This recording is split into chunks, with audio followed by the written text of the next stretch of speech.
Morning guys, great to be back, and wasn't it great to just hear from Jo yesterday? She kicked off the week with the theme of fellowship, and they devoted themselves to the fellowship. And there's two things I just want to pick up from Jo's talk yesterday. Firstly, I too have a big fluffy cushion that's plump. It's quite big, beefy, like girth there. I'm going to put it behind my back though. I'm not going to have it on display. It's not a competition, but mine was pretty big. And secondly was this word that she used, koinonia. And there's a lot of cultural significance to that word. It's not only the word that we translate into fellowship, but Luke, who was he was either the only Gentile, which is non-Jewish, writer in the New Testament, or he was a Hellenistic Jew, which means that he was a Jew from a Greek background, from a Hellenistic background. But either way, he would have had this Hellenistic Greek mindset to him. So when he penned those words in the book of Acts, and he described the disciples of devoting themselves to fellowship, he would have had these cultural things in his mindset. And the first one I want to point to today is koinonia was known as when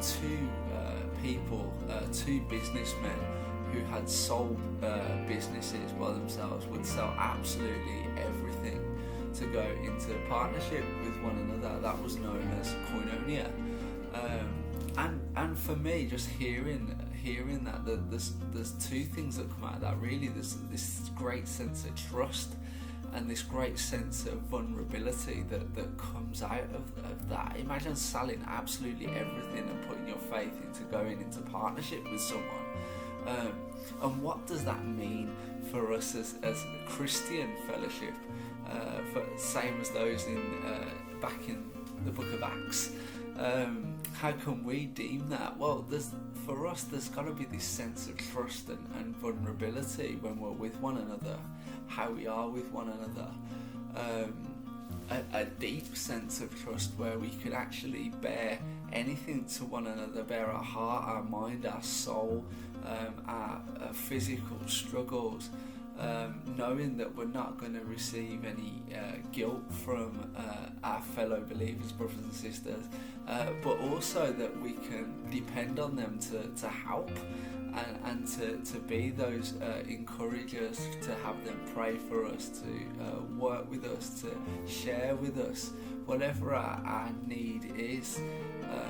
It's this sense of vulnerability in which we can completely be ourselves in order that we can support one another the best way that we can. And as British people, we're not very good at that. We're not very good at opening all to one another, to bearing all with one another. It's always, when asked whether we're okay, so yeah, we're alright. There's never the truth that's really behind there, or it's very unusual if there is. And so I just want us to be thinking about that today. What would it mean for us to have that sort of koinonia where we can be completely vulnerable with one another?